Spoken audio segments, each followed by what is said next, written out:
بسم اللہ الرحمن الرحیم۔ بنو اسرائیل میں ایک عابد تھا جس نے 400 سال تک اللہ تعالی کی عبادت کی۔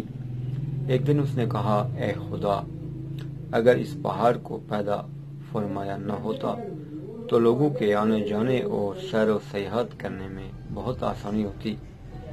اس زمانے کے نبی صلوات اللہ علیہ سے رب تعالی نے فرمایا کہ تم فلاں عابد کو بتا دو کہ ہماری ملکیت میں تجھے تصرف کرنے اور رائے دینے کا کوئی حق نہیں۔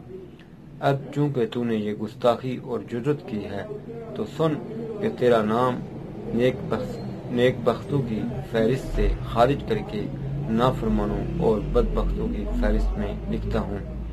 عابد کے دل میں یہ سن کر بڑی خوشی ہوئی اور فوراً سجدہ شکر میں گر گیا۔ اللہ تعالیٰ نے نبی کے ذریعے کہلوایا کہ وہ نادان شقاوت اور بدبختی پر سجدہ شکر واجب نہیں ہوتا۔ عابد نے کہا، میرا شکر شقاوت پر نہیں ہے، بلکہ اس پر ہے کہ میرا نام اللہ تعالیٰ کے کسی دیوان میں تو ہے۔ لیکن اے خدا کے نبی، میری ایک حاجت خدا کی بارگاہ میں پیش کر دو۔